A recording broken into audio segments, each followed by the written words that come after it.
She caught her billionaire husband cheating with his secretary. What happened next? A woman walks into a room and watches her perfect marriage shatter in seconds. Her billionaire husband, with his secretary, in front of everyone. The humiliation is instant, the heartbreak is public, and it looks like the story is over. But then she does something no one expects. She goes to confront the other woman and finds her crying, shaking, terrified, because this isn't an affair. It's a setup. The secretary isn't a rival. She's a hostage. And the cheating is just a cover for something far darker, something illegal, something that could destroy thousands of innocent lives. Now, two women who should be enemies are the only ones who know the truth. But the man they're up against controls money, power, and reputations. So the real question is, when the truth can ruin him, but destroy them, will they risk everything to expose him? Or will fear win and let evil walk free? I'd love to know. Where are you watching from? Type it down below, and while you're here, subscribe so you'll always catch the next story.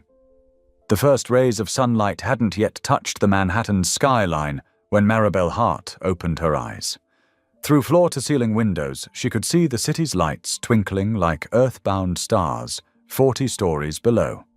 The silk sheets whispered against her skin as she turned to look at the empty space beside her. James had already left for his morning workout, as usual. Maribel slipped out of bed, her bare feet sinking into the plush carpet. Today was the annual Heart Foundation Gala, an event that would bring together New York's wealthiest to raise money for children's education. She padded to the walk-in closet, running her fingers along the row of designer dresses until she reached the one she'd chosen for tonight, a midnight blue gown that reminded her of the night sky. Money is a tool for service, not a crown for glory, she whispered to herself, remembering her mother's words. Even now, years after moving from their small apartment above the church, where her mother had worked as a secretary, Maribel held on to those lessons of humility and purpose. In the kitchen, the coffee maker hummed to life automatically at 6:30. Maribel found James at the Marble Island, scrolling through his phone while his untouched breakfast grew cold. "Good morning," she said softly, pouring herself a cup of coffee. James barely looked up. "Morning." His voice was flat, distracted. A wrinkle had formed between his eyebrows, the one that appeared when he was stressed about work. "Is everything okay?" She settled onto the stool beside him, the silence between them feeling heavier than usual. "Fine, just busy." He stood abruptly, his chair scraping against the floor. "I need to get to the office early. Last-minute details for tonight. Do you want me to come by later? I could help." "No. Need." He cut her off, already walking away. Sarah's handling everything. Sarah, his new secretary. Something twisted in Maribel's stomach, but she pushed the feeling aside. She was being silly, letting her imagination run wild. The day passed in a blur of preparations. By evening, the Grand Plaza Hotel's ballroom sparkled with crystal chandeliers and white orchid centerpieces. Maribel stood near the entrance, greeting guests in her midnight blue gown, her smile warm and genuine despite the knot of unease that had grown throughout the day. James took the stage for his speech, his voice carrying across the crowd. "Tonight isn't about us," he said, his charm turned up to full wattage. "It's about the children who deserve every chance at a better future." Maribel felt pride surge through her. This was the man she'd married, someone who understood the responsibility that came with privilege. But as she watched him step down from the podium, she noticed Sarah hovering nearby in a dress. That seemed a touch too bold for a secretary at a charity event. The evening wore on, and Maribel circulated among the guests, discussing programs and initiatives, but her eyes kept tracking James across the room, noting how he seemed to always end up near Sarah, their heads bent close in conversation. When she saw them slip into a dimly lit alcove behind a massive flower arrangement, her feet carried her forward before her mind could catch up. The sound of her heels on marble was drowned out by the orchestra, but her heartbeat thundered in her ears.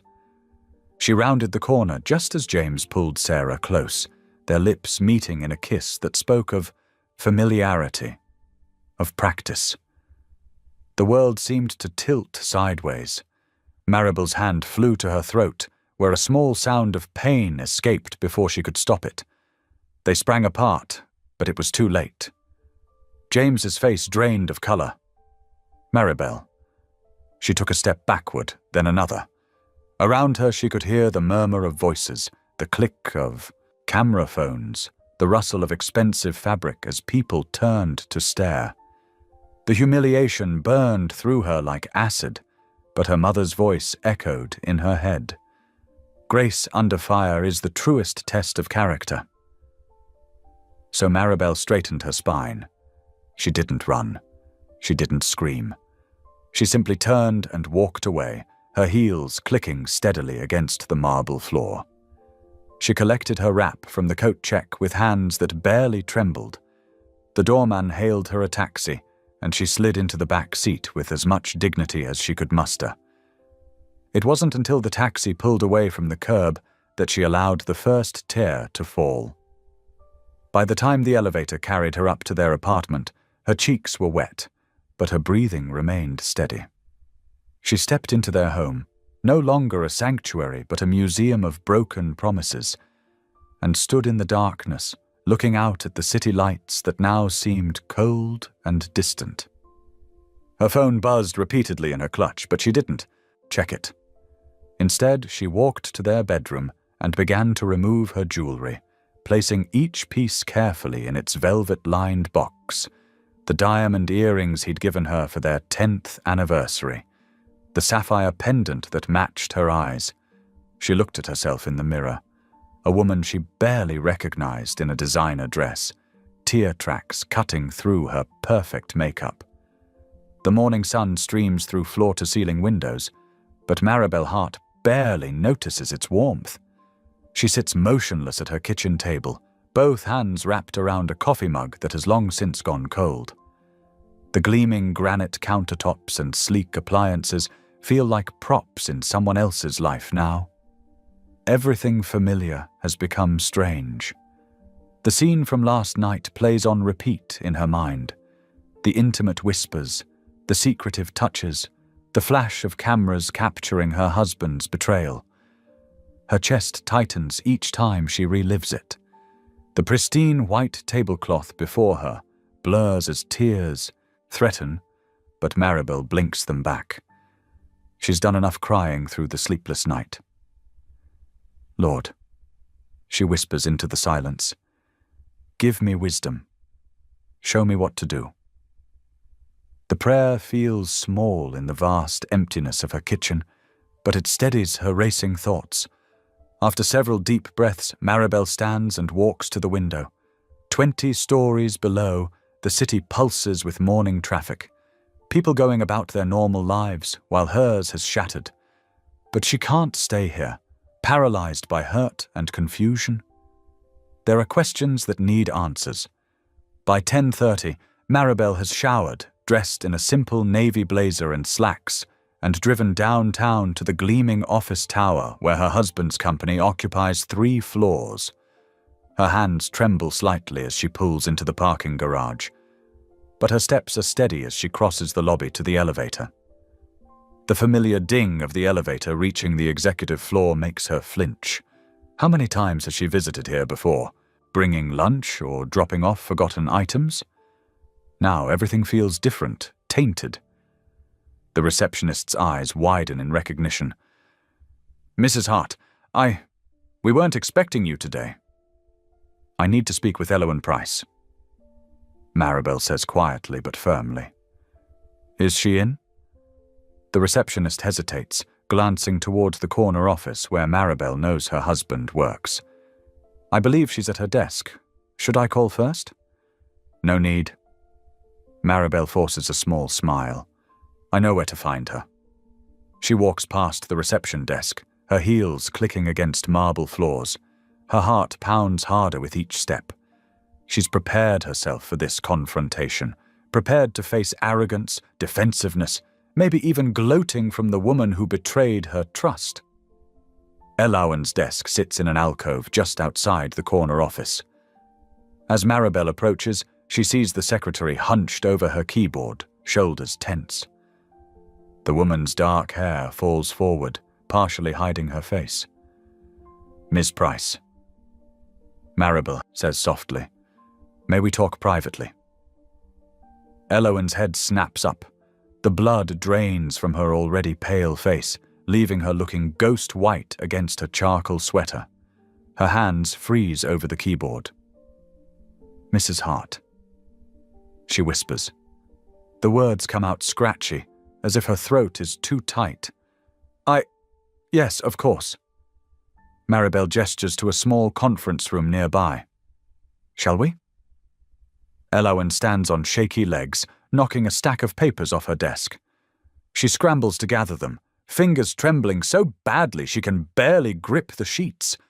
This is not the confident home-wrecker Maribel expected. The woman before her seems terrified. Inside the conference room, Elowen sinks into a chair as if her legs won't hold her anymore. Her eyes dart between Maribel and the door like a trapped animal seeking escape. Maribel takes the seat across from her, studying the younger woman's face. Dark circles shadow her eyes, and her lips are chewed raw. "I think we need to discuss what happened last night." Maribel begins carefully. Elowen's hands twist together in her lap. "Mrs. Hart, I'm so sorry. I never wanted... I didn't..." Her voice cracks, and tears spill down her cheeks. Maribel finds herself reaching for the box of tissues on the conference table, sliding it across to Elowen. The simple gesture seems to break something in the younger woman. She covers her face with trembling hands and begins to sob. I can't do this anymore." Elowen chokes out between gasping breaths. "But my sister, I don't know what to do." Maribel's anger and hurt begin to shift, making room for confusion and growing concern. This is not the reaction of someone reveling in an affair. This is raw fear. "Elowen," she says gently, using the woman's first name. "What's really going on here?" The secretary lifts her tear-stained face, meeting Maribel's eyes for the first time. The anguish there is unmistakable. "I never meant to hurt you," she whispers. "You're so kind, and I've wanted to tell someone for months, but he threatened." Fresh tears overwhelm her, and she reaches for the tissues with shaking hands. Maribel waits, her own heart pounding as her mind begins connecting dots she never wanted to see. "Take your time," she says softly. "I'm listening." Elowen draws a shuddering breath, twisting the tissue between her fingers until it shreds. "It started small," she manages. "Just little things at first. Moving numbers around in the books. I knew it was wrong, but he said it was normal business practice. Then it got bigger. And when I tried to quit..." She swallows hard. "He knows about my sister's medical bills, about the experimental treatment she needs. He said he'd make sure she never got approved for the program." The pieces click into place with sickening clarity. Maribel's stomach turns as she realizes what she's hearing. This isn't a simple affair. It's something far darker. The intimacy she witnessed wasn't passion, but power, wasn't desire, but dominance. "The touching, the whispers last night," Maribel says carefully. "That wasn't consensual, was it?" Elowen's shoulders shake as she shakes her head no. The tissue in her hands is completely shredded now. "I'm trapped," she whispers. "I'm so sorry, Mrs. Hart. I'm trapped and I don't know how to get out." The silence in the office hung thick between them. Elowen's hands trembled as she gripped a tissue, her mascara leaving dark smudges beneath her eyes. Maribel sat perfectly still, her own pain momentarily forgotten as she watched the younger woman struggle to find words. "I never wanted—" Elowen's voice cracked. She drew in a shaky breath. It wasn't real. None of it was real. Maribel leaned forward slightly, confusion crossing her face. "What do you mean, not real?" "The affair." Elowen could barely whisper the word. "He made me pretend. He said if I didn't—" Fresh tears spilled down her cheeks. "My mom's sick. She needs expensive treatments. My little sister's still in college. He knows about all of it." The revelation hit Maribel like a physical blow. She gripped the edge of her chair, trying to steady herself. "Are you saying my husband threatened you?" Elowen nodded, her shoulders hunching as if trying to make herself smaller. "It started small. Just staying late at the office, letting people see us working closely together. Then the lunch meetings where he'd sit too close. The whispers started. That's what he wanted." "But why?" Maribel's voice was barely a whisper. "The books." Elowen's fingers twisted the tissue into shreds. "I'm good with numbers. I started noticing things that didn't add up in the charity accounts. Money moving in strange ways. When I asked about it, that's when—" She swallowed hard. "That's when he told me I could either help him or watch my family suffer." Maribel stood abruptly, needing to move. She walked to the office window, staring out at the city below. Her mind raced, fitting pieces together. Her husband's recent secretive behavior, the rushed charity events, the way he'd been so insistent on having Elowen handle specific accounts. "How much?" she asked finally, turning back to face the secretary. "Millions." Elowen's voice was hollow. "He's been moving money through the charities, making fake donations, creating shell companies. I've seen the paperwork. He made me help hide it." She looked up at Maribel, her face etched with shame. "Last night at the gala, he planned that. He knew there would be cameras. He said he needed a big distraction because people were starting to ask questions." Maribel's legs felt weak. She sank back into her chair, processing the magnitude of what she was hearing. Her husband hadn't just betrayed their marriage. He'd been using their charities, their good work, to steal money. And he'd terrorized this young woman to cover his tracks. "We can't stay here," Maribel said suddenly, glancing at the office door. "It's not safe to talk about this where he might return." 20 minutes later, they sat in a quiet corner of a small cafe 3 blocks away. Their coffee cups sat untouched between them as Elowen continued to explain, her voice stronger now that they were away from the office. "I kept copies," she said quietly, "of everything I could. The real numbers, the fake accounts, the transfers. I was so scared. But I thought maybe someday—" She wrapped her hands around her coffee cup, seeking warmth. "I never thought you'd come talk to me. I thought you'd hate me." "I did for a moment," Maribel admitted. "But something felt wrong from the start. The way you looked last night, it wasn't the look of someone having a secret romance. It was the look of someone trapped." Elowen's eyes filled with tears again. "I'm so sorry. Your kindness. I don't deserve it. What I did—" "What was done to you?" Maribel corrected gently. "There's a difference." She reached across the table and covered Elowen's cold hand with her own warm one. "You're not alone anymore." The younger woman stared at their joined hands, then looked up with hesitant hope. "What do we do now?" Maribel thought for a moment, her face set with quiet determination. "First, we need to be careful. If my husband realizes we're talking, he might panic. Can you get those copies you mentioned somewhere safe?" Elowen nodded. "They're already in a secure place. I can access them, but—" "Good." Maribel squeezed her hand. "We need time to plan our next steps carefully. Can you meet me again tonight? Somewhere private where we can talk more? Yes, Elowen said, sitting up straighter. I know a place. There's a small coffee shop near my apartment. It's open late and the owner's very kind. She lets me sit for hours sometimes when I can't face going home. Perfect. Maribel pulled out her phone and they exchanged numbers. 7 o'clock. Elowen nodded, then hesitated. Mrs. Hart, thank you. For listening. For believing me. I've been so scared for so long. Call me Maribel, she said softly. And thank you for being brave enough to tell me the truth. We'll figure this out together.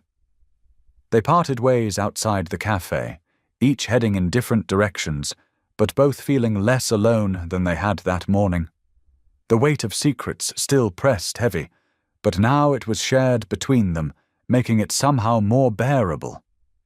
As Maribel walked home, her mind was already working, planning, considering their options. Her husband had underestimated them both, his wife and his secretary. He'd never expected them to join forces, to find strength in each other. She lifted her face to the afternoon sun, drawing in a deep breath. For the first time since the previous night's humiliation, she felt something like hope stirring in her chest. The sun was setting when Elowen arrived at Maribel's apartment building, clutching her worn leather messenger bag close. Her hands shook slightly as she pressed the elevator button for the top floor. The lift felt exposed, all glass and chrome, making her reflection look small and pale against the darkening city skyline behind her. Maribel opened the door before Elowen could knock. Come in quickly, she said, ushering the younger woman inside. She double-checked the hallway before closing and locking the door. The apartment was beautiful but not showy. Warm colors, comfortable furniture, family photos on the walls. Elowen noticed fresh coffee brewing and papers spread across the dining room table.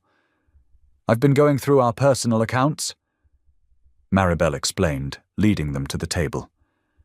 I wanted to see what else I might have missed. Elowen set her bag down and began pulling out folders. Her hands steadied as she fell into the familiar routine of organizing documents. I tried to keep everything in order, she said. By date and account number, the red tabs mark where I first noticed irregularities. They sat side by side, spreading papers across the polished wood surface. Elowen pointed to a series of bank statements. See these transfers? They look legitimate at first glance, donations to the Children's Hospital Building Fund. But when you trace them... She pulled out another document. They get routed through these shell companies, then divided into smaller amounts. Some goes to offshore accounts, some gets invested in fake construction projects. Maribel leaned in, studying the numbers. The amounts are huge. And that's just one scheme, Elowen said quietly. There's more. She reached into her bag again, retrieving a USB drive. Email threads, meeting recordings, bank alerts I was supposed to delete but saved copies of instead.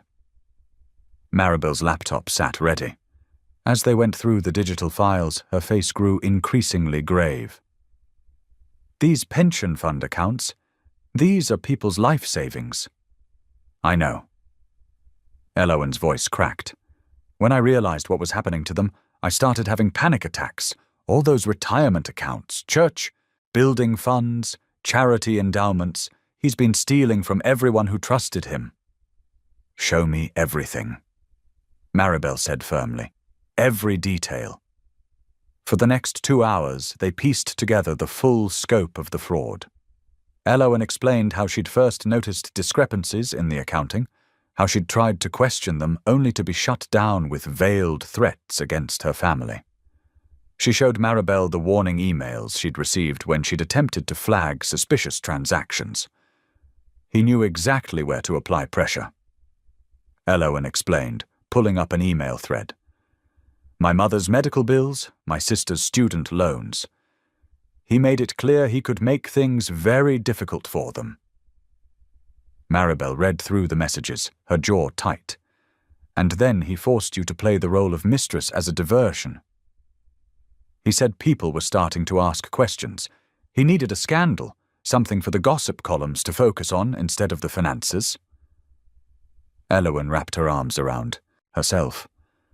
I felt so dirty, especially knowing what it would do to you. You were trying to protect your family, Maribel said gently. The shame belongs to him, not you. They continued working as night fell outside the wide windows. The stack of evidence grew. Forged documents, manipulated accounts, false tax records. The more they uncovered, the more staggering the scope became. All these people, Maribel whispered, looking at a list of affected accounts. Teachers, nurses, church congregations, they trusted him with their futures. I should have found a way to stop it sooner, Elowen said, her voice thick with guilt. No. Maribel turned to face her. You did what you could. You kept records. You saved evidence. And now you're here, helping make it right. Elowen met her eyes, seeing not judgment but understanding. What do we do next? Maribel stood, walking to the window. The city lights sparkled below, but they seemed colder now, less welcoming. We need help, she said finally. Professional help, legal, financial, people who can protect us and know how to handle this properly. He has so many connections, Elowen worried. Lawyers, bankers, politicians. Then we'll have to be very careful who we trust. Maribel turned back to the room. First, we pray, for wisdom, for protection, for guidance. Elowen nodded, surprising herself with how much she wanted that. They joined hands across the table. Dear Lord, Maribel began softly, we come to you in a dark hour, seeking your light. Protect us as we try to right these wrongs. Guide us to those who can help. Give us courage to face what's ahead. And please, watch over all those whose lives have been affected by these crimes. Amen. Amen, Elowen whispered. They carefully packed away the documents, Elowen storing them securely in her bag. At the door they hugged, a brief, fierce embrace between two women who'd begun the day as strangers and ended it as allies. After Elowen left, Maribel moved through her apartment, checking each lock twice. For years, these locks had represented privacy, comfort, luxury. Now they felt like fragile barriers against a world that had suddenly become much more threatening. She found herself wishing they were stronger.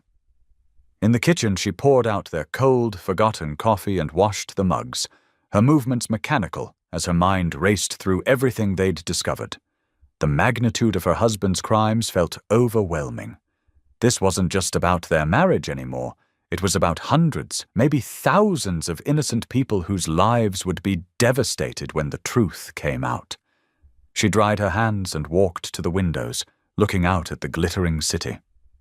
Somewhere out there, her husband was probably at his club, drinking expensive scotch, believing his secrets were safe. She pressed her palm against the cool glass, watching her breath fog the surface. Moving to each door one final time, she turned the locks, testing their strength. For the first time in her life, the soft click of the mechanisms engaging filled her, not with a sense of security, but with fear. Sunlight crept through Maribel's kitchen windows as she spread financial documents across her dining room table. Her hands trembled slightly as she opened the first charity ledger, its leather cover cool against her fingers. The familiar logo of the Heart Foundation stared back at her, once a symbol of hope, now tainted with suspicion. Her phone buzzed. It was Elowen. "I'm in the office early," Elowen whispered. "He's not here yet. I've started copying the internal records from his private server." "Be careful," Maribel said softly. "Don't let anyone see what you're doing." "I won't. I've been doing this job long enough that no one questions me accessing files anymore." Maribel turned back to the ledgers, her reading glasses perched on her nose. Numbers swam before her eyes, donation amounts, dates, recipient organizations. She'd seen these books dozens of times before at board meetings, but now she was looking at them differently. Every entry could hide a lie. She created a spreadsheet, methodically entering data and flagging suspicious patterns. 3 hours passed in focused silence, broken only by the gentle tapping of her keyboard and the occasional sip of now-cold coffee. At 11:30, Elowen called again. "I found something," she said, her voice shaking. "There's a pattern of transfers to offshore accounts. They're disguised as operational costs for international aid projects, but the receiving organizations don't exist." Maribel's stomach clenched. "How much?" "Millions," Elowen whispered. "And that's just what I can see from last year. Send me what you have, carefully." By early afternoon, Maribel's eyes were burning from staring at numbers. She stood up to stretch, walking to her kitchen window. The city sprawled below, people going about their normal lives, unaware that just floors above them, 2 women were uncovering a web of lies that could shatter hundreds of those lives. Her phone chimed with an email from Elowen. Opening the attached files, Maribel's breath caught. There they were. Shell companies with similar names to legitimate charities, careful transfers that looked normal at first glance, but led to dead ends when traced. "Oh, Thomas," she whispered to the empty room. "What have you done?" She thought of all the people who had trusted them, elderly church members who had donated their savings, families who had contributed to scholarship funds, small businesses that had sponsored their events. The weight of their betrayal pressed against her chest like a physical thing. At 4:30, Elowen arrived at Maribel's apartment, clutching her laptop bag close. Her face was pale, but her eyes were determined. "Look at this," she said, pulling out a stack of papers. "These are the original donation records compared to what was reported to the board. The differences are small, enough to miss individually, but when you add them up..." They worked side by side at the dining table, creating a timeline of fraudulent transactions. The setting sun cast long shadows across their work when Maribel's phone rang. Thomas's name flashed on the screen. Elowen froze. Maribel took a deep breath and pressed record before answering. "Darling," Thomas's voice was smooth as honey. "I've been thinking about you all day. I know I hurt you, and I'm so sorry." Maribel's hand tightened on the phone. "It's been difficult," she managed to say. "Let me make it up to you. What happened with Elowen? It was a mistake, a moment of weakness. You know you're the only one who matters to me." Elowen's face flushed with anger, but she remained silent, scribbling on a notepad. "Ask about the foundation."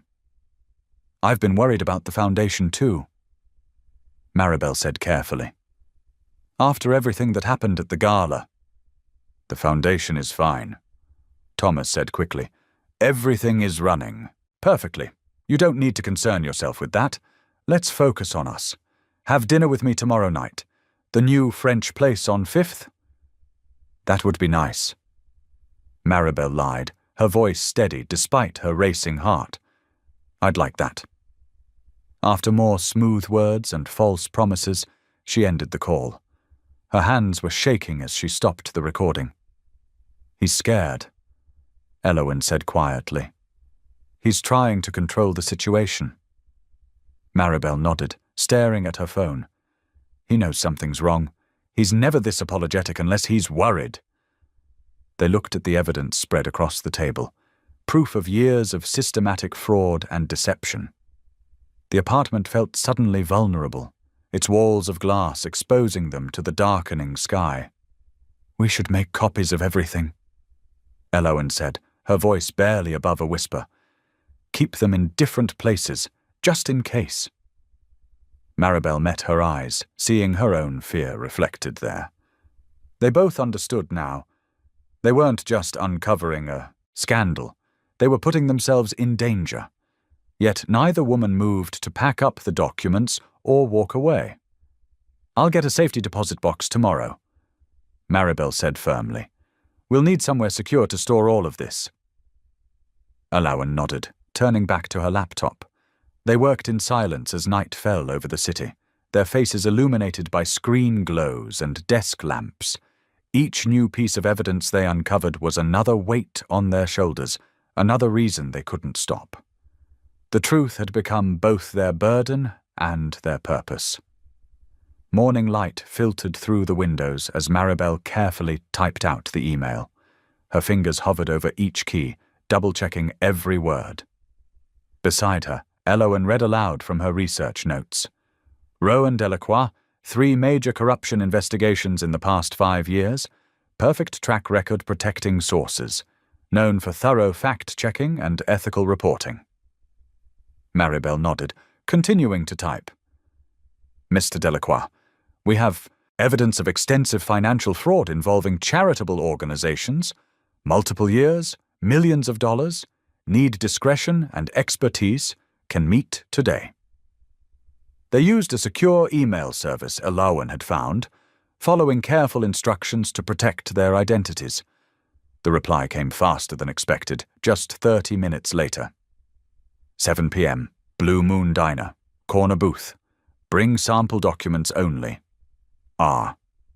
The Blue Moon, Elowen said softly. That's smart, always busy but not crowded, easy to spot if anyone's watching. They spent the next hours methodically organizing their evidence. Maribel created copies of the most damaging documents while Elowen compiled the digital trails. Every few minutes, they glanced at windows and doors, jumping at small sounds. The weight of what they were doing pressed heavily on both women. We should arrive separately, Maribel said as afternoon faded. You go first. I'll follow 10 minutes later.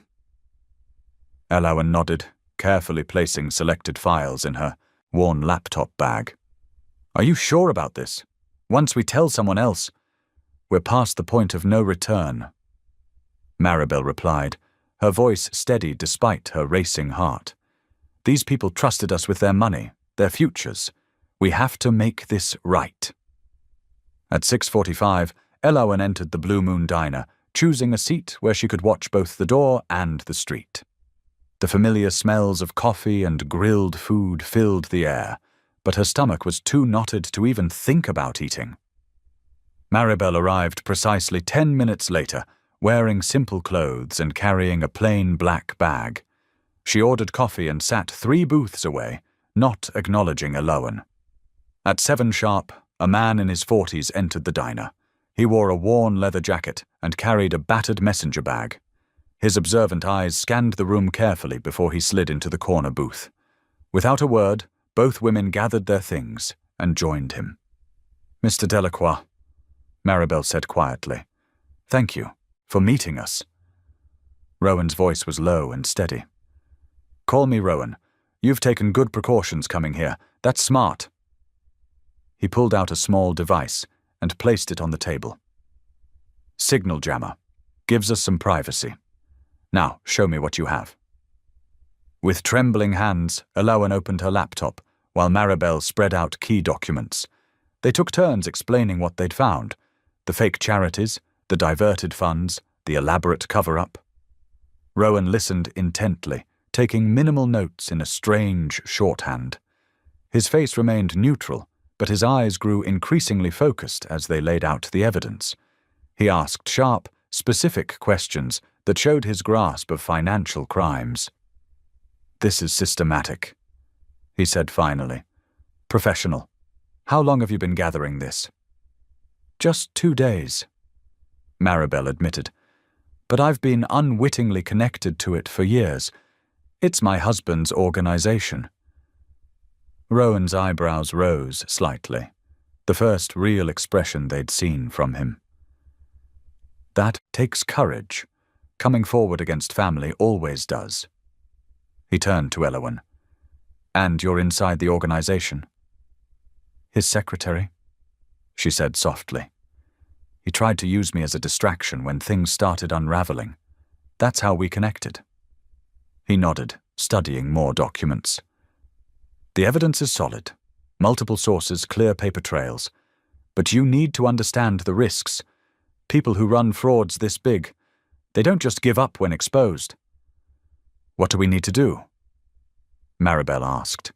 Rowan pulled out a notebook. First, stop collecting evidence immediately. What you have is enough. Any more increases your risk of detection. He wrote down several web addresses. These are secure cloud services. Upload copies of everything, then delete your local copies. Use different services for different batches. He continued with more instructions, using public Wi-Fi, creating emergency plans, establishing code words. His calm competence helped settle their nerves. I'll start background. Work tomorrow, he said. Building the story framework, verifying key details. Give me 3 days. Don't do anything different at work or home. Just normal routines. What happens after 3 days? Alawan asked. I'll have a better timeline then. Story like this, we need to be thorough. Get ahead of the denials and counterattacks. He looked at them both seriously. Once this starts, it moves fast. Are you both ready for that? Maribel thought of all the people who had trusted them with their charitable donations. Yes. Alawan straightened her shoulders. Yes. Rowan packed away his notes. Good. You're doing the right thing. Remember that when it gets hard. He gave them each a burner phone. Emergency only. Numbers are programmed in. Check signal every morning, 9 a.m. 1 ring only. They left separately. Rowan first, then Alawan, finally Maribel. The night air felt cleaner somehow, the weight on their shoulders lighter. They had an ally now, someone who knew how to navigate these dangerous waters. Back in her apartment, Maribel looked out at the city lights. For the first time since discovering the truth, she felt something close to hope. They weren't alone anymore. They had a plan, a path forward. Justice felt possible. She carefully began following Rowan's instructions for securing their evidence, her movements precise and focused. Tomorrow would bring new challenges, but tonight they had taken the first real step toward making things right.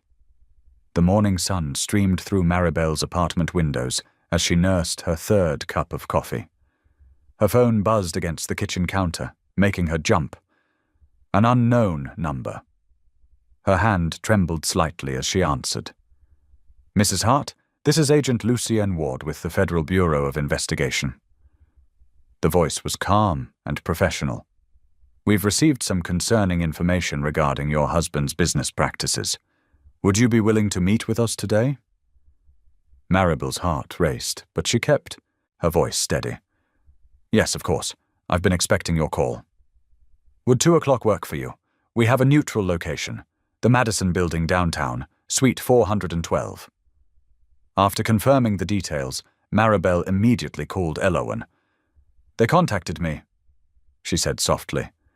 The FBI wants to meet this afternoon. Oh my goodness. Alawan's voice quivered. Is this really happening? It is. Can you get away from the office? Yes. I'll say I have a doctor's appointment. Alawan paused. I'm scared, Maribel. Me too, but we're doing the right thing. We'll face this together. The Madison Building lobby felt cool and impersonal, all glass and steel. Maribel and Alawan sat close together on a sleek leather bench, waiting. At exactly 2 o'clock, a man in a crisp navy suit approached them. Mrs. Hart, Miss Price, I'm Agent Ward. His handshake was firm but gentle, his eyes kind behind wire-rimmed glasses. Please follow me.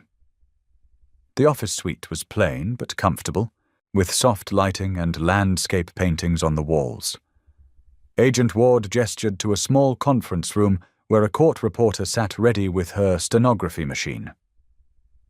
I know this is difficult, Agent Ward said, taking a seat across from them. But your courage in coming forward is admirable. Everything you say will be recorded and treated as a sworn statement. Take your time, and if you need a break, just let me know. Maribel went first, her voice growing stronger as she spoke. She described the charitable foundation's structure, the irregular transfers she'd noticed, the way her husband deflected questions about finances. The typing sounds from the court reporter's machine filled the quiet pauses. And the incident at the gala. Agent Ward prompted gently. Can you tell me about that? Maribel's cheeks flushed, but she held her head high. It was staged, a distraction. He wanted everyone focused on a scandal instead of his books. Elowen's testimony followed, her words careful and precise despite her trembling hands. She detailed the coercion, the threats against her family's small business, the paper trail of fraudulent transactions she'd been forced to process. He said no one would believe me. Elowen whispered, that I was already complicit, that I'd go to jail too. Agent Ward leaned forward. Miss Price, you're doing the right thing by coming forward now. That counts for a lot. For over 3 hours, they worked through the evidence. Agent Ward took detailed notes, occasionally asking for clarification, but never rushing them. His calm presence helped steady their nerves. We'll need to review everything thoroughly, he said finally, but this is exactly what we needed to move forward. You've both shown tremendous courage. The court reporter finished her work and left quietly. Agent Ward handed each woman his card. Call me directly if you notice anything suspicious, day or night. What happens now? Maribel asked. We'll work as quickly as we can, but these cases take time to build properly. In the meantime, go about your normal routines as much as possible. Try not to do anything that might raise suspicion. Elowen twisted her hands in her lap. Are we in danger? Agent Ward's expression turned serious. We have no direct evidence of physical threats, but it's good to be cautious. Stay aware of your surroundings. Trust your instincts. If anything feels wrong, call me immediately. They gathered their belongings and rode the elevator down in silence. The lobby felt different now, exposed. Through the glass doors, the late afternoon sun cast long shadows across the sidewalk. I'll drive you home, Maribel offered, reaching for her keys. They stepped outside into the warm air. Elowen suddenly grabbed Maribel's arm, her fingers digging in. Half a block away, a black SUV with tinted windows sat idling. The same vehicle Maribel's husband's security team always used. Don't react, Maribel whispered, forcing herself to keep walking at a normal pace. Just keep moving. Her car was parked in the opposite direction. Every step felt like an eternity as they moved away from the SUV, fighting the urge to run. Maribel's keys jingled slightly in her shaking hand as she pressed the unlock button. They slipped into the car, and Maribel started the engine with unsteady fingers. In her rearview mirror, she could still see the black SUV, waiting. The weight of what they'd just done, and what might come next, pressed down on them both. They followed us, Elowen said softly, her face pale. They know. Maribel gripped the steering wheel tighter, trying to steady her breathing. The relief they'd felt just minutes ago in Agent Ward's office evaporated, replaced by a cold knot of fear.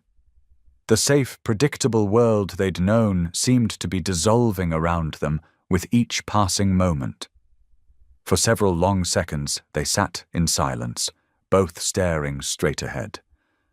Finally, Maribel put the car in drive. We can't stay here, she said quietly. Hold on. Maribel stared at her phone's black screen in disbelief. She pressed the power button again, but nothing happened. With trembling fingers, she tried her credit card at the corner store. Declined. Her debit card, too. Walking home, 3 separate legal offices had called, leaving stern voicemails about cease and desist orders. In her kitchen, she pulled up her banking app on her laptop. Account access temporarily restricted.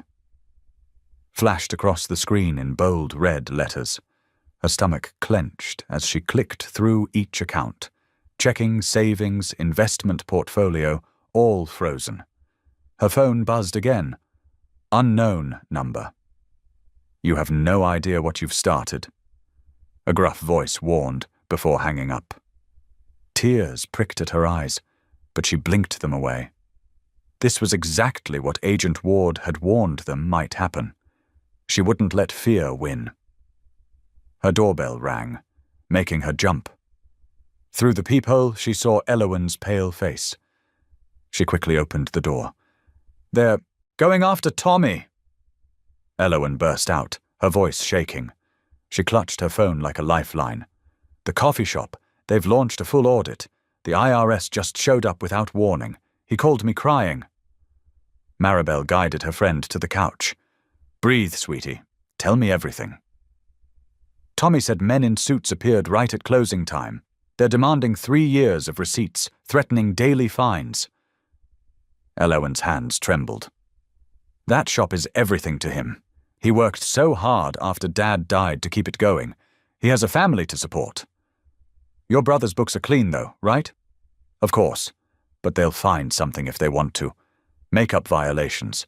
Tommy can't afford expensive lawyers. Elowen's voice cracked. "This is my fault. I never should have dragged my family into this." "No." Maribel's tone was firm. "This is not your fault. This is retaliation, plain and simple. Your brother is being targeted because of what we are doing to expose the truth." Her own phone buzzed again. Another message. "Back off now, or watch everything you care about burn." Maribel showed it to Elowen, whose face went even paler. "They're trying to scare us into silence," Maribel said. "But that just proves how desperate they are." "What about your accounts?" Elowen asked. "All frozen. Credit card's dead. I'm guessing he's trying to cut off my access to legal help." Maribel managed a wry smile. "Good thing I kept some cash hidden away. Old habits from growing up poor." They sat in silence for a moment, the weight of their situation settling around them. Outside, the city lights flickered on as dusk approached. A siren wailed in the distance. "Maybe." Elowen started hesitantly. "Maybe we should stop. Just for now, until we can figure out how to protect our families." Maribel reached for her friend's hand. "That's exactly what they want. If we back down now, they'll know intimidation works. They'll never stop." "But Tommy's shop, we'll help him, I promise. Agent Ward gave me the number of a legal aid organization that helps whistleblowers. They might be able to help your brother, too." Elowen's phone chimed with a text. She read it and let out a small sob. "Tommy's wife is crying. Their business loans are being called in early. The bank's demanding immediate repayment." Maribel felt anger rising in her chest, replacing her earlier fear. This was what her husband did. Used money as a weapon, crushed people who got in his way. She'd seen it before, but had always looked the other way, telling herself it was just business. "No more," she said firmly. "We're not backing down. The truth matters more than money. The people he's hurt matter more than our comfort." She went to her desk and pulled out Agent Ward's card. "We document everything, every threat, every financial attack, every intimidation attempt. It all becomes evidence." Elowen wiped her eyes and straightened her shoulders. "You're right. Tommy and his wife, they raised me after Mum and Dad died. I have to protect them by finishing this, not by giving up." Together, they began cataloguing everything that had happened since leaving the federal building. Maribel's frozen accounts, the threatening calls and messages, the surprise audit of Tommy's coffee shop, the called-in loans. Agent Ward said to expect retaliation. Maribel reminded them both. "This means we're on the right track. We're actually threatening them." "I'm still scared," Elowen admitted. "Me too. But we're not alone anymore." Maribel squeezed her hand. "We have each other. We have Agent Ward and his team. And most importantly, we have the truth." They spent the next hour making calls to Agent Ward, to the legal aid organization, to Tommy and his wife with words of encouragement and promises of help. With each call, their resolve strengthened.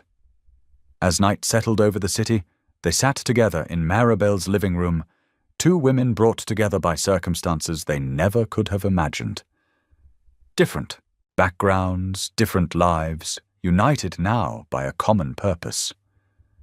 "Whatever happens," Maribel said softly, "we see this through. Together." Alawan nodded, her eyes tired but determined. Together. Maribel's morning ritual of coffee and devotional reading was interrupted by a barrage of text messages. Her phone buzzed repeatedly as friends forwarded links to news articles. Her hands shook as she clicked the first one. Heart Industries CEO claims wife's mental instability led to false accusations. The words blurred before her eyes. Beneath the headline was a photo of her leaving the federal building yesterday, looking tired and drawn. The article quoted sources close to the family, describing her supposed history of paranoid behavior and emotional instability. Her phone rang. It was her closest friend, Catherine. "Mari, I'm so worried about you," Catherine said, her voice tight with concern. "Why didn't you tell me you were struggling? James says you've been seeing a psychiatrist for months." "What? That's not true!" Maribel's voice cracked. "Catherine, you know me. I've never—" "The papers say you've been having episodes, imagining things. And that secretary is blackmailing James. It all sounds horrible." Catherine paused. "Maybe you should consider getting help, taking some time away." "None of that is true," Maribel whispered, but Catherine had already hung up. More messages poured in. Some expressed concern, others judgment. A few simply said, "I'm praying for you," which felt more like condemnation than support. By mid-morning, her church prayer chain was buzzing with urgent requests for her mental health. The doorbell rang. Elowen stood there, mascara streaked down her face. "Have you seen—" she started. "Come in." Maribel pulled her inside. "Yes, I've seen it all. They're calling me a gold digger." Elowen's voice trembled. "Saying I seduced him and then tried to extort money to keep quiet. My mum called crying. The church ladies are treating her like she raised a criminal." Maribel guided her to the couch. "We knew this might happen. Remember what Agent Ward said. When cornered, people like James attack reputations first. But it hurts so much." Alawan buried her face in her hands. "Everything they're saying. It's all lies, but people believe it. The local news even interviewed my ex-boyfriend from college who called me manipulative." Maribel's own phone buzzed again. Another news alert. Heart Industries CEO's wife, a history of mental health concerns. The article included quotes from former household staff describing her as erratic and paranoid. "They're trying to discredit us before the investigation goes public," Maribel said quietly. "Make everyone doubt our word against his." They sat in silence for a moment, drawing strength from each other's presence. Finally, Elowen spoke.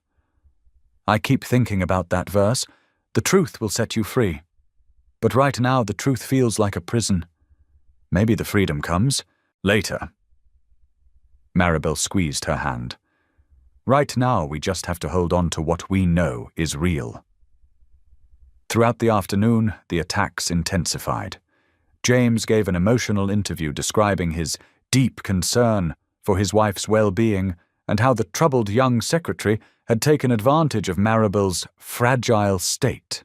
Social media exploded with opinions and judgment. Former friends texted saying they needed space. Church members who had praised James's generosity now whispered about Maribel's breakdown. Elowen's professional contacts suddenly stopped returning calls. By evening, both women felt completely isolated. They ordered delivery food since neither wanted to face public scrutiny at restaurants. As they picked at their meals, Maribel's phone lit up with Rowan's number. "I've been monitoring the situation," he said without preamble. "The smear campaign is classic misdirection. But here's what matters. The investigation isn't just active, It's expanding. They've found links to other companies, offshore accounts. Your evidence opened up something big. Really? Maribel felt a glimmer of hope. Really? The investigators aren't fooled by character assassination. They're following the money. Just hang in there and keep your heads down. The truth will come out. After hanging up, Maribel relayed the news to Elowen. Some of the despair lifted from her friend's face. So it wasn't for nothing, Elowen said softly. Even if everyone hates us right now. Not everyone. Maribel smiled slightly. We still have each other, and God still knows the truth. They cleaned up dinner and sat together on the couch, drawing comfort from friendship and faith. Outside, reporters still lurked with cameras, their phones still buzzed with cruel messages. But in that quiet moment, they felt a small measure of peace. Want to pray? Maribel asked. Elowen nodded. They clasped hands and bowed their heads, asking for strength to endure, wisdom to proceed, and faith to believe. That truth would ultimately prevail. Whatever tomorrow brought, they would face it together. The evening news droned in the background, replaying James's tearful interview about his beloved but troubled wife. But the women barely heard it. They were focused on something deeper, the quiet assurance that doing right mattered more than public opinion, and that God saw beyond the headlines to the truth in their hearts. The morning air felt heavy as Maribel and Elowen made their way through the federal building's security checkpoint. Their heels clicked against the polished floor, echoing in the marble hallway. Agent Ward met them at the elevator. His normally stern expression softened with something like concern. The Financial Crimes Panel is ready for you, he said, leading them to a large conference room. Just remember, tell your story exactly as it happened. Take your time. The room was intimidating. All dark wood and leather chairs. 8 serious-faced individuals sat around, a massive table, laptops open, and papers spread before them. Maribel's throat felt dry as she took her seat beside Elowen. Mrs. Hart. The panel chair began, her voice gentle but firm. Please walk us through when you first noticed discrepancies in the charity accounts. Maribel spoke carefully, describing the irregular transfers she'd discovered. Her voice grew stronger as she detailed the pattern of missing funds, redirected donations, and falsified records. The panel members leaned forward, taking notes intensely. When Elowen testified about the coercion and threats, her hands trembled, but her voice remained steady. She explained how James Hart had systematically isolated her, using her family's vulnerable financial situation as leverage. The room grew still as she described the staged affair, designed to create a scandal that would overshadow any questions about the company's finances. Mid-morning, the testimony took an unexpected turn. The panel began sharing evidence from other victims who had come forward. An elderly woman named Dorothy Matthews was invited to speak.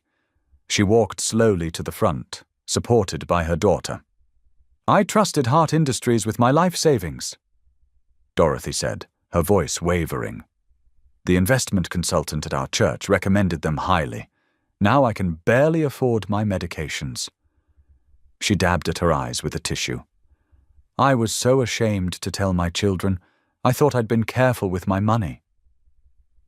Maribel's heart clenched.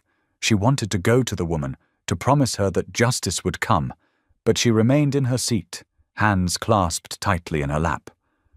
More victims shared their stories throughout the day. Pastor Michael Chen described how his small congregation had invested their building fund with Hart Industries, believing in James's reputation for Christian business ethics. A local women's shelter had lost their entire emergency fund. Each story hit Maribel like a physical blow, the weight of betrayal growing heavier.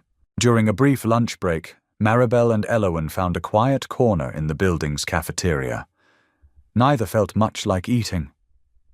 I knew it was bad, Elowen whispered, pushing her salad around with a fork. but seeing their faces, hearing their stories. She shook her head, unable to continue. "We're doing the right thing," Maribel said firmly, though her own sandwich remained untouched. "No matter what James does to discredit us, these people deserve the truth." The afternoon session felt endless. By 4 o'clock, Maribel's back ached from sitting, and her voice was hoarse from speaking. The panel had been thorough, covering every detail of the fraud scheme multiple times. They seemed particularly interested in James's network of shell companies and how he had used legitimate charities to mask illegal transfers. As the session finally wound down, the panel chair addressed them directly. "Mrs. Hart, Ms. Price, we understand the personal cost of your testimony today. Our office has been monitoring the public relations situation." She paused, choosing her words carefully. "Please know that witness intimidation is a serious crime. If you experience any further harassment, contact Agent Ward immediately." The sun was setting by the time they left the federal building. Maribel's feet hurt, her head throbbed, and exhaustion pressed down on her shoulders like a heavy blanket. They took a taxi to her apartment, too tired to risk driving. Inside, the apartment felt like a sanctuary. Maribel locked the door, now a habitual action, and kicked off her shoes. Elowen sank onto the sofa, looking as drained as Maribel felt. "Would you like to stay here tonight?" Maribel offered. "It's been such a long day." Elowen nodded gratefully. "I don't think I could face going home alone right now." They ordered simple takeout, soup and sandwiches, neither having energy for anything more. As they ate, they sat in comfortable silence, processing the day's events. Finally, Maribel spoke. "Those people today, their stories broke my heart, but they also reminded me why we can't give up, no matter what James throws at us next. I keep thinking about Dorothy Matthews," Elowen said softly. "She reminded me of my grandmother. All those years of careful saving, gone because she trusted the wrong person." Maribel stood, gathering their empty containers. "Should we pray together before bed? I know I need it tonight." Elowen joined her in the living room, where they sat side by side on the plush carpet. The city lights twinkled through the windows, creating a peaceful atmosphere despite the day's heaviness. "Dear Lord," Maribel began, her voice thick with emotion, "we lift up everyone who shared their stories today. Please bring them comfort and restoration. Give us strength to continue speaking truth, even when we're afraid. Help us trust that justice will prevail, even when we can't see the path forward. And protect us," Elowen added quietly, "as we surrender, control to you. We know this battle is bigger than us." They remained in prayer for several minutes, drawing comfort from the familiar words and the sense of peace that settled over them. When they finally stood, both women felt their spirits lifted, despite their physical exhaustion. "Whatever happens tomorrow," Maribel said as she brought out spare blankets for the sofa, "we know we're doing what's right. That has to be enough." Elowen squeezed her hand in silent agreement. They had chosen truth over comfort, justice over safety. Now they could only trust that their decision would help bring healing to those who had lost so much.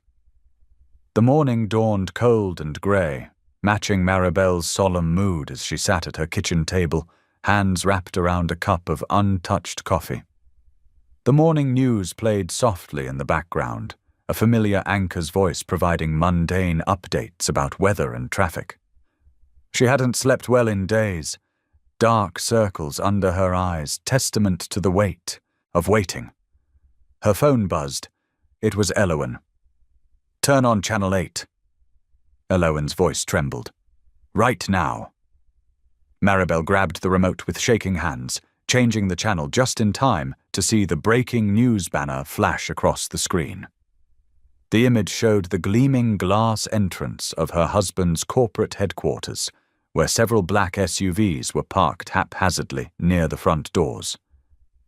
Federal agents executed multiple search warrants this morning at Hart Industries, the reporter announced, her voice clear and professional. Sources confirm CEO James Hart is being taken into custody on charges of financial fraud, money laundering, and conspiracy. Maribel's coffee cup clattered against the saucer. She watched, barely breathing, as the cameras captured her husband being led out in handcuffs. His usual confident stride was gone, replaced by stiff, mechanical steps. His perfectly tailored suit couldn't hide the defeat in his shoulders. "Are you watching?" Elowen whispered through the phone. "Yes," Maribel answered softly. "I'm watching." The scene continued to unfold on screen. More agents emerged, carrying boxes of documents. Her husband's face, usually so carefully composed for cameras, showed raw anger as reporters shouted questions. The empire he'd built on lies was crumbling in real time, broadcast for all to see. Can I come over?" Elowen asked, her voice small. "Please do." 20 minutes later, Elowen arrived at Maribel's apartment, her face pale but her eyes bright. They sat together on the couch, watching as the story dominated every news channel. Details of the investigation emerged in steady waves, the scale of the fraud, the number of victims, the years of deception. Elowen suddenly burst into tears, her whole body shaking. Maribel wrapped an arm around her shoulders, concerned. "These aren't sad tears," Elowen managed between sobs. "I've been so scared for so long, watching over my shoulder, worried about my family, and now..." She wiped her eyes with trembling hands. "Now it's over. He can't hurt us anymore." Maribel felt her own eyes fill with tears. "No, he can't." They watched as financial experts dissected the case on screen. The numbers were staggering. Millions diverted from charitable foundations, pension funds drained, small investors ruined. Maribel thought of all the smiling photos from charity galas, all the speeches about giving back to the community. The hypocrisy made her stomach turn. "Look," Elowen pointed to the screen, where Agent Ward was giving a statement. "This investigation succeeded due to the courage of 2 key witnesses who came forward," he was saying. "Their testimony and evidence were crucial in exposing this massive fraud scheme." Though he didn't name them, Maribel and Elowen exchanged glances. They'd done it. They'd chosen truth over fear, right over easy wrong. As the morning wore on, their phones lit up with messages.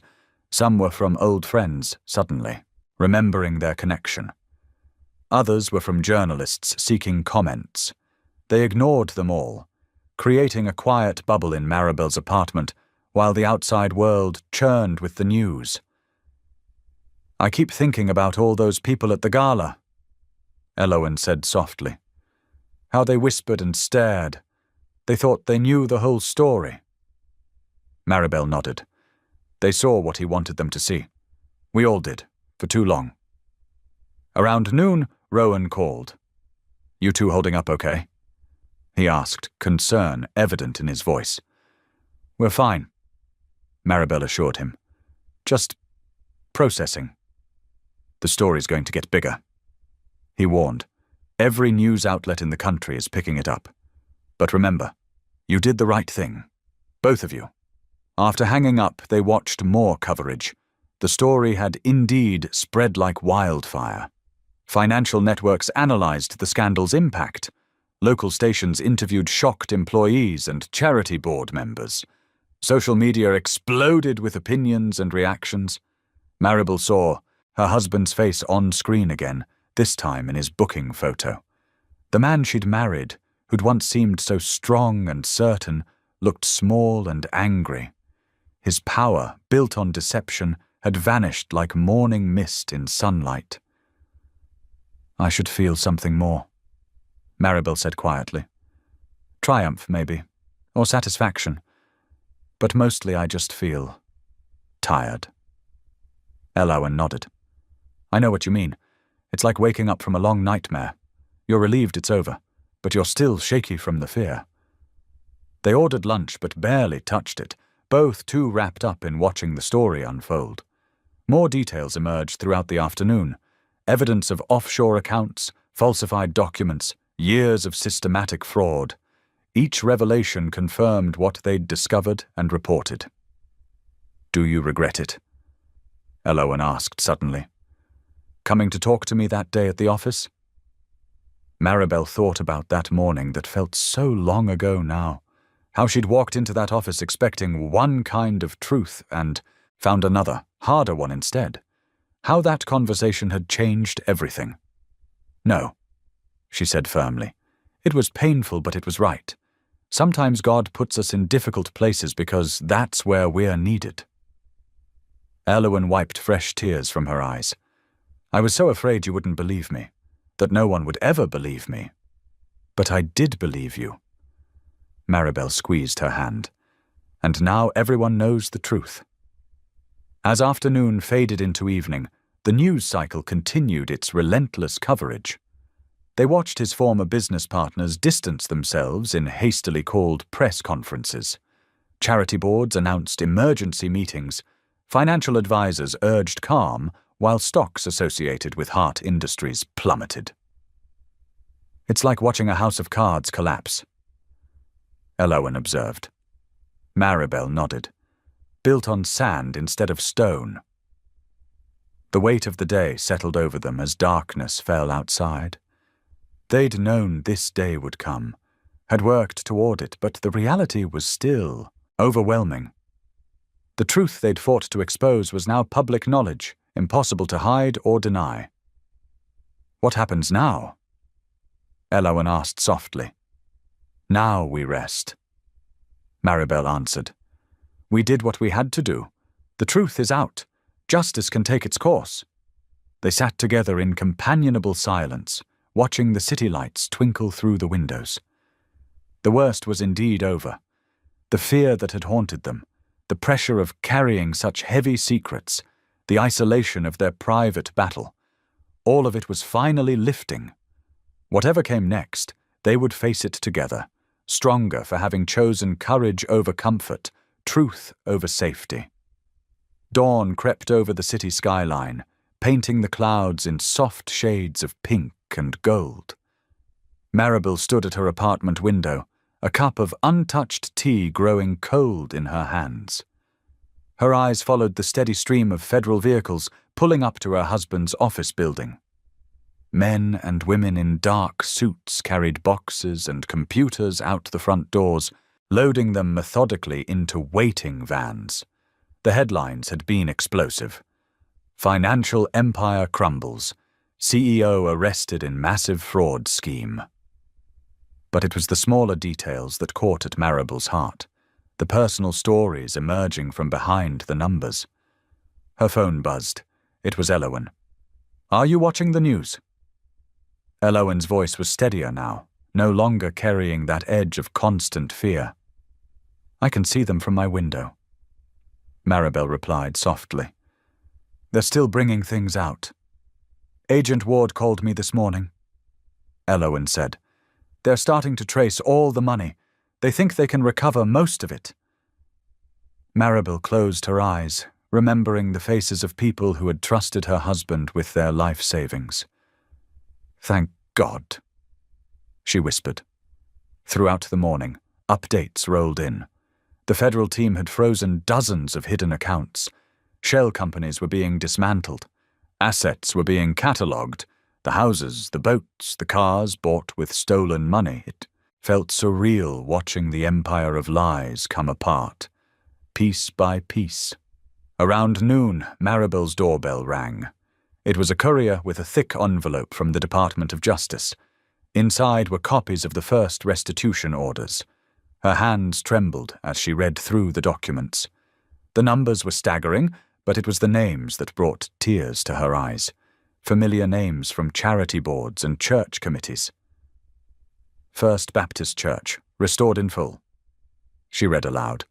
Riverside Senior Center Pension Fund, restored in full. Her phone lit up with a text from Elowen. "Turn on Channel 4. Maribel grabbed her remote. The local news was showing elderly couples outside the federal building, some leaning on canes or walkers, tears streaming down their weathered faces as they clutched official letters. "We thought we'd lost everything," a silver-haired woman was saying into the microphone, her husband's arm around her shoulders. "Our whole retirement gone. But now—" She held up her letter with shaking hands. "Now we can sleep at night again." Maribel sank onto her couch, overwhelmed by the impact of what she was seeing. These weren't just numbers on a page anymore. These were real people, real lives that had been saved because she and Elowen had found the courage to speak up. Around 3 o'clock, her building's concierge called up. "Mrs. Hart, there's quite a bit of mail for you." In the lobby, Maribel found several postal bins filled with letters. She brought them up in trips, spreading them across her dining room table. With trembling fingers, she began to open them one by one. "Dear Mrs. Hart," she read, "I don't know if this will reach you, but I wanted to thank you. My grandmother lost her savings in this scheme. She's 83 and was so scared. Today she got word that her money is being returned. You've given her peace in her final years." Another. "Dear Mrs. Hart, our church food bank can keep its doors open because of what you did. God bless you." The words blurred as tears fell. Maribel had to stop reading for a moment, overwhelmed by the outpouring of gratitude. She hadn't done this for recognition. She'd done it because it was right. But these letters showed her the ripple effect of choosing truth over comfort. Her phone rang. It was Elowen again, but this time she was crying happy tears. "My brother just called," she managed to say. "The audit against his business has been dropped. The feds confirmed it was retaliation. He's safe, Maribel. My whole family is safe." Maribel smiled through her own tears. "Are you with them now?" "Yes." Elowen's voice was thick with emotion. "First time I've been home in months. Mum made my favorite dinner. Dad keeps hugging me and telling me he's proud. Even my teenage sister admitted she missed me. I'm so glad, Elowen. You deserve this. You deserve to feel safe." There was a pause. Then Elowen spoke softly. "We both do. You know that, right? You deserve peace, too." Maribel looked around her apartment. At the letters of gratitude, at the news still playing silently on her TV, showing more families receiving restitution, at the sunset starting to paint the sky outside her window in colors that seemed brighter somehow. "I think I'm starting to believe that," she replied quietly. More letters arrived over the next few hours. Churches reporting their missions could continue. Small charities announcing their doors would stay open. Retirement homes confirming their residents' accounts were being restored. Each one was a reminder that doing the right thing, no matter how hard, had ripples that reached further than they could see. As evening settled over the city, Maribel sat in her favorite chair by the window, holding one of the thank you letters. The fear that had gripped her heart for so long was finally beginning to fade, replaced by something that felt a lot like peace. Somewhere across town, she knew Elowen was surrounded by her family, finally free from threats and coercion. They had walked through fire together these past weeks. They had faced threats and isolation and public shame, but they had held on to their faith and their conviction that truth mattered. And now, watching justice unfold and healing begin, they were seeing the fruits of their courage. The letters kept coming. The restitution continued. And with each story of restoration, each thank you note, each grateful tear, both women felt their own hearts healing too. Sunlight streamed through plain white curtains, casting gentle shadows across cardboard boxes scattered throughout Maribel's new living room. The space was smaller, much smaller than her previous high-rise apartment, But as she stood in the center of the room, hands on her hips, she felt something she hadn't experienced in years. True peace. The modest 3-bedroom house sat on a quiet street lined with maple trees. Nothing fancy. No doorman, no marble floors, no floor-to-ceiling windows overlooking the city. Just a simple home with warm wooden floors that creaked slightly when you walked on them and walls that needed a fresh coat of paint. "I think this box goes in the kitchen," Elowen called out, carefully carrying a container labeled dishes in neat black marker. Her handwriting, even on moving boxes, was as precise as her bookkeeping had been. Maribel smiled, watching her friend navigate through the maze of boxes. "Just set it on the counter. I'll unpack it later." She walked over to help Elowen, who had grown stronger over the past weeks, but still looked tired sometimes. "Why don't we take a break? I made some iced tea."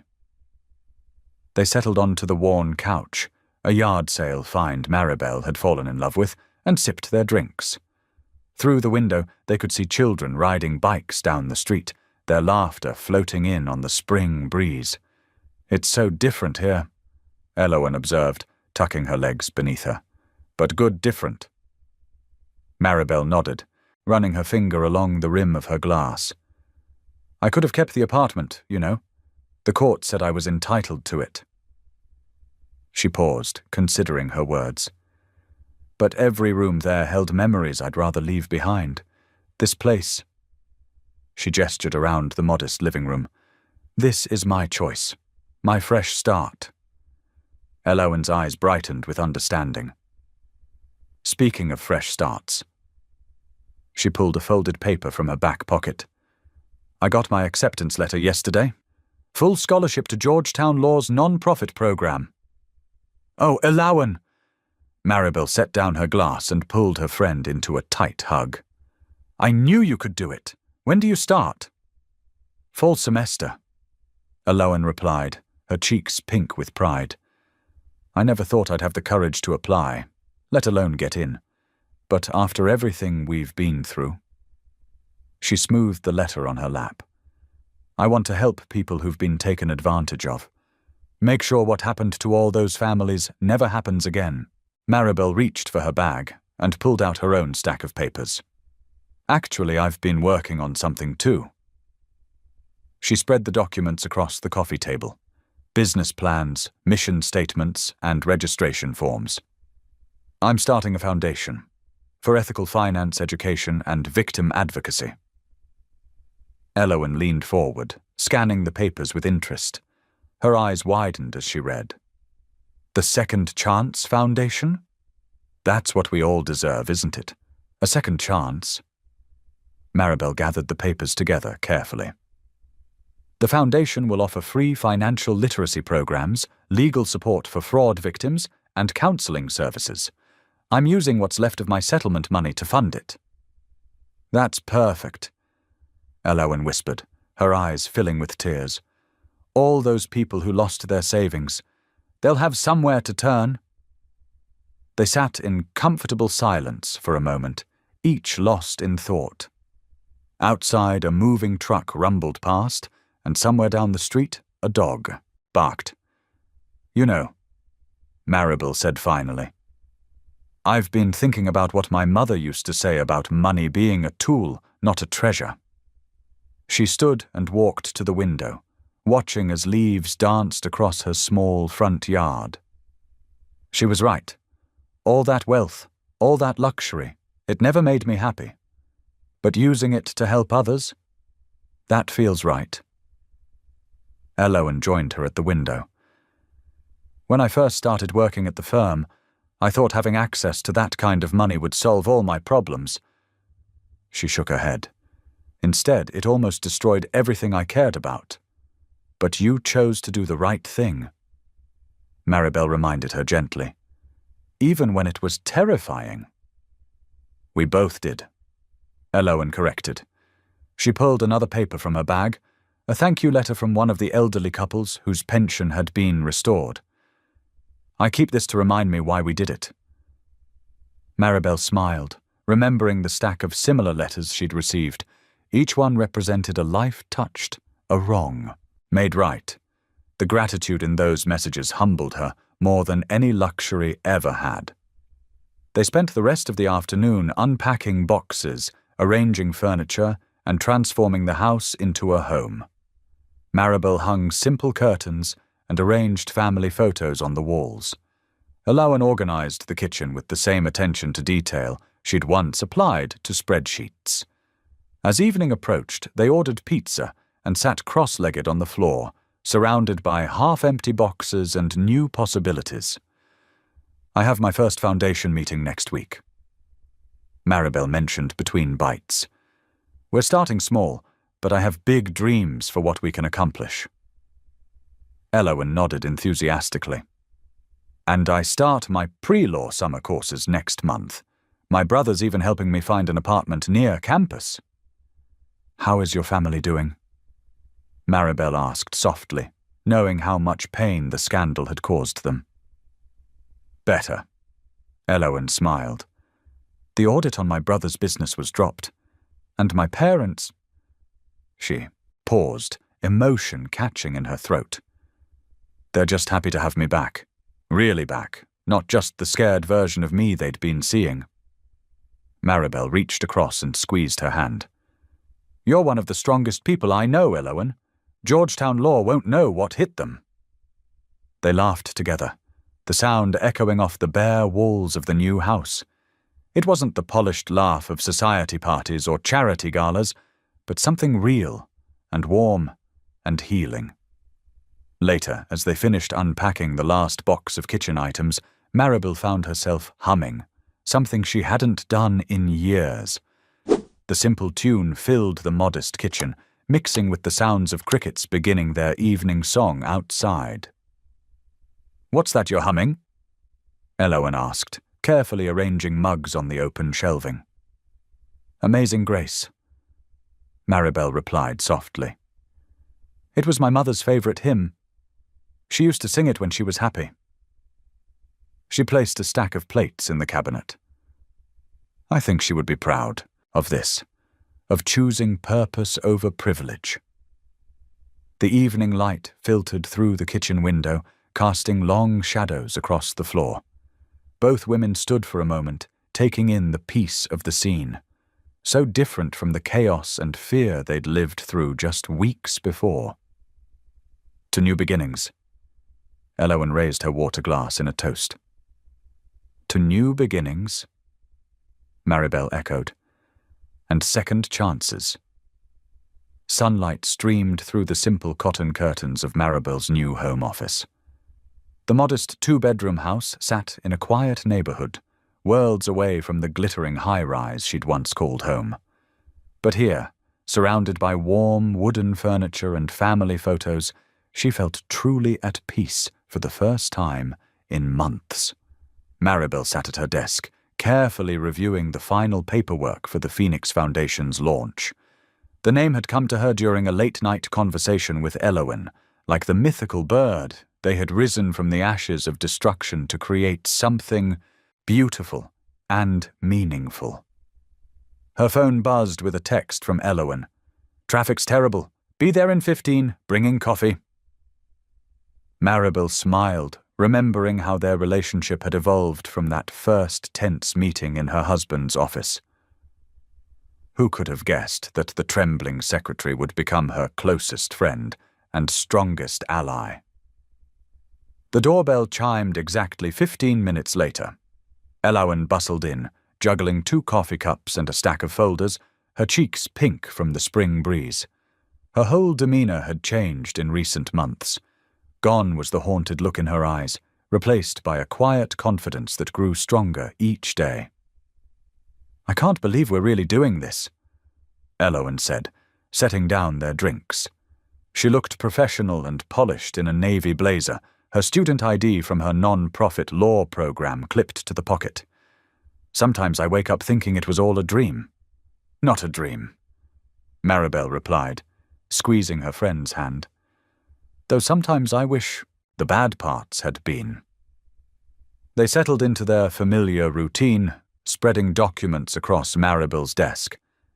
The Foundation's mission statement, carefully crafted over countless hours, lay at the center. Empowering women to recognize, resist, and report corporate coercion and fraud. The hotline goes live next week, Elowen said, pulling up the schedule on her tablet. We've got 20 trained volunteers ready to take calls, and the secure reporting system is in place. Maribel nodded, her throat tight with emotion. I keep thinking about how many women might be out there, just like you were, scared, alone, thinking they have no choice. But now they'll have somewhere to turn. Elowen's voice was firm. And someone who understands exactly what they're going through.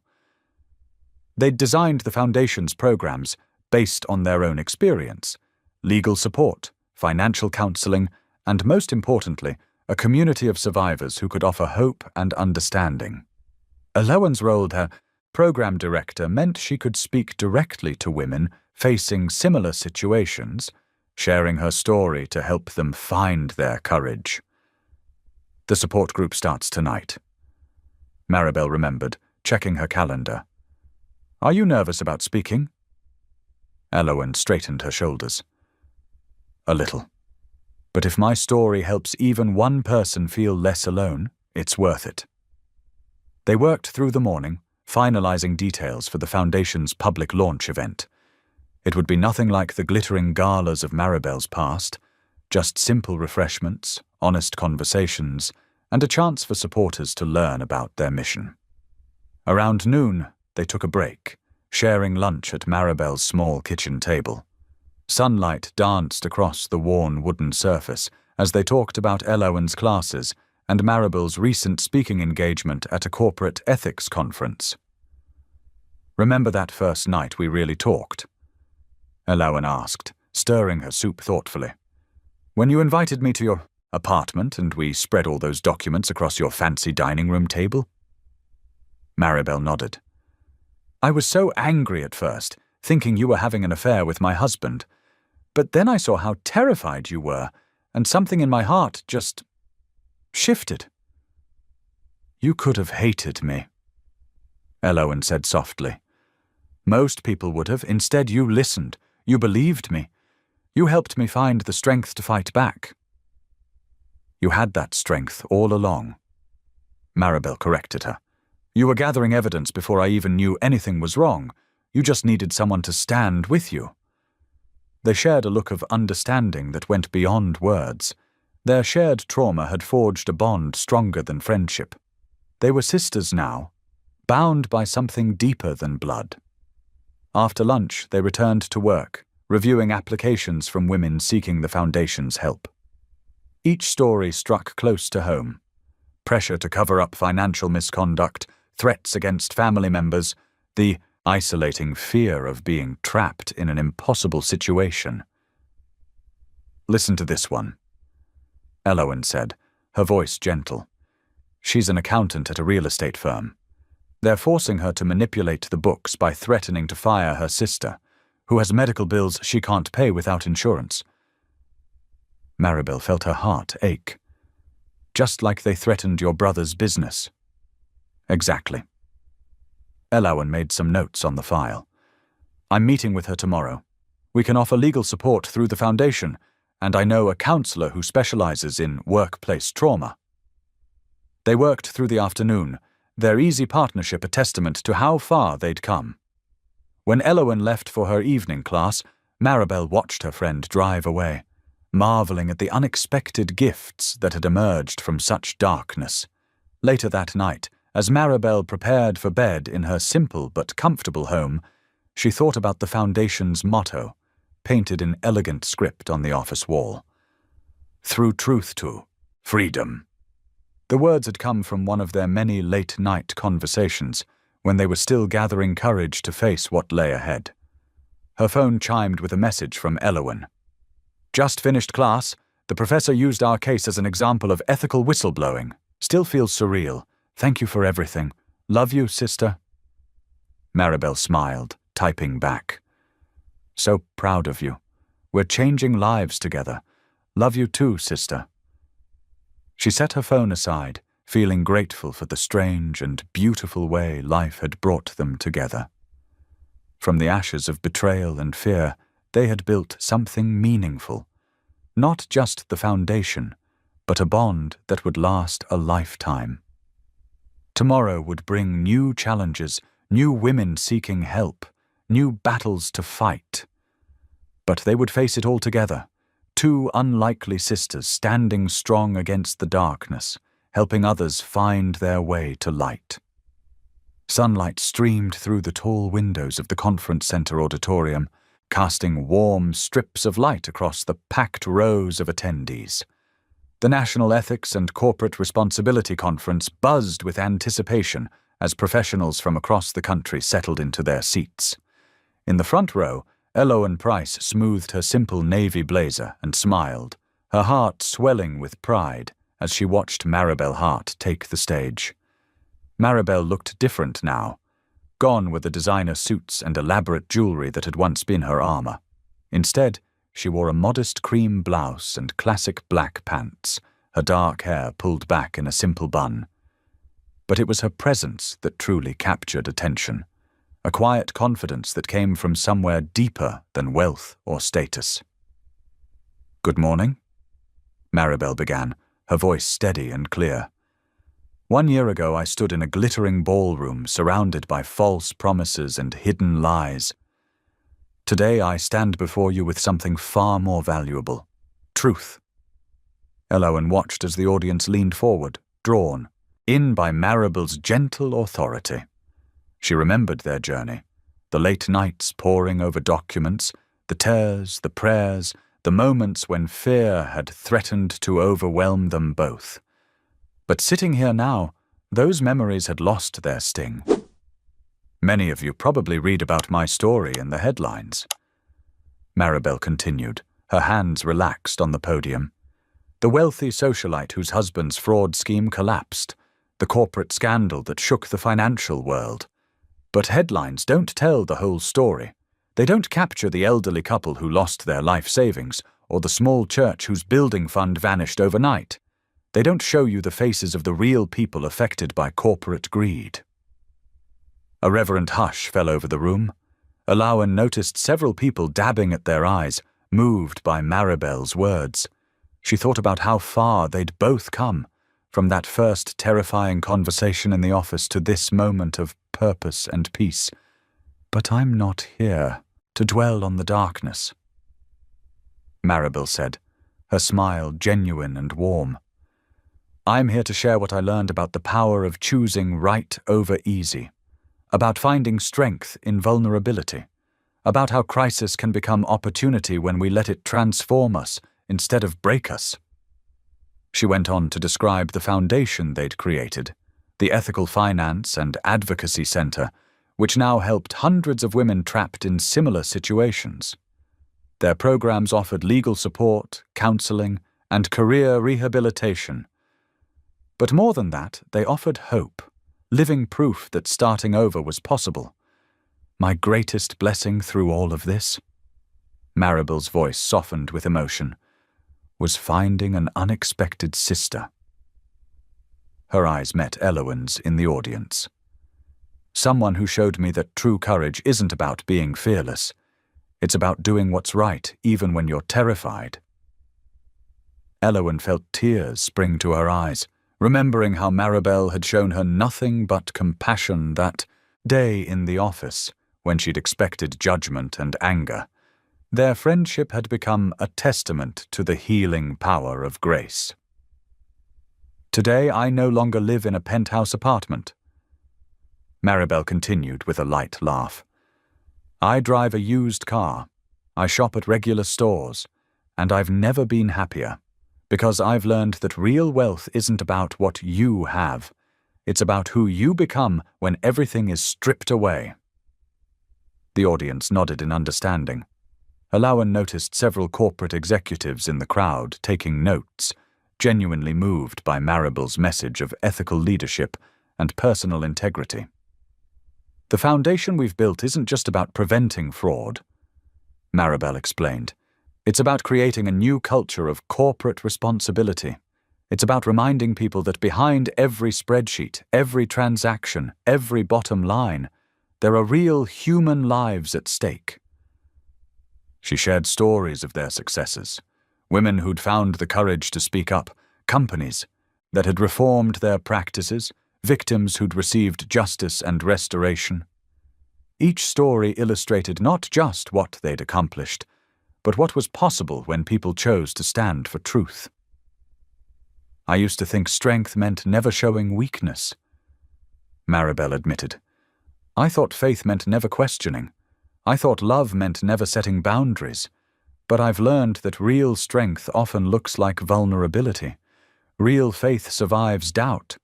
And real love includes the courage to say no to what's wrong.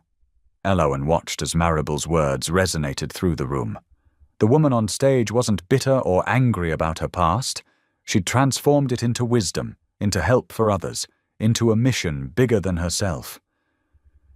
So yes, I lost what looked like everything, Maribel concluded, her voice full of quiet joy. But I gained what matters most: purpose, authenticity, and true friendship. I found my voice, I discovered my calling, and I learned that sometimes our greatest setbacks can become our greatest opportunities for growth. The applause was immediate and heartfelt. As people rose to their feet, Elowen saw tears on many faces, not from sadness, but from recognition of deep truth. Maribel's story had touched something universal in them all. When Maribel stepped down from the stage, Elowen met her with a warm hug.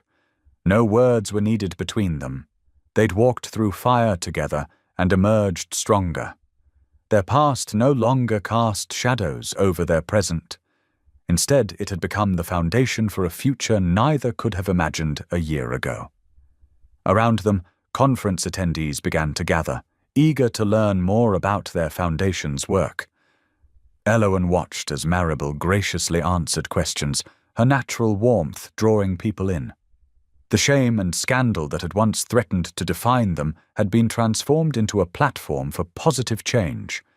As they stood together, fielding questions and sharing their vision for ethical corporate culture, both women felt a deep sense of gratitude. They had not only survived their crisis, they had used it to create something beautiful and meaningful. Their story had become a beacon of hope for others, proving that even the darkest circumstances could lead to unexpected light. The afternoon sun continued to pour through the windows, painting everything in warm gold. Elowen caught Maribel's eye and they shared a knowing smile. They were no longer victims or whistleblowers or scandal survivors. They were simply themselves, two friends who had chosen courage over comfort, truth over safety, and found freedom in the process. The late summer breeze rustled through the climbing roses in Maribel's garden, carrying the sweet scent of blooming jasmine across the modest wooden table where she sat with Elowen. Golden evening light filtered through the pergola above them, casting warm shadows on their faces as they shared a simple meal of homemade pasta and fresh bread. Maribel looked around her small but cherished garden, so different from the manicured landscapes of her old high-rise life. Here, wildflowers grew between careful plantings, bees hummed contentedly among the herbs, and a small fountain bubbled peacefully in the corner. It wasn't perfect, some areas needed weeding, and the tomato plants were a bit overgrown, but it was real. It was honest. "I can't believe it's been a year," Elowen said softly, breaking their comfortable silence. She twirled pasta around her fork, her movements relaxed in a way they never had been in the corporate world. "Sometimes it feels like yesterday, and other times it feels like another lifetime entirely." Maribel nodded, taking a sip of sparkling water from her glass. "I was thinking about that during the conference today, standing there at the podium, looking out at all those faces. It hit me how far we've come from that night at the gala." "You were amazing up there," Elowen said, reaching across to squeeze Maribel's hand. "The way you spoke about transformation without bitterness, it touched everyone in that room. I saw people wiping away tears." A gentle smile crossed Maribel's face. You know what's strange? When I was preparing that speech, I realized I actually feel grateful now. Not for what he did, of course, but for where it led us.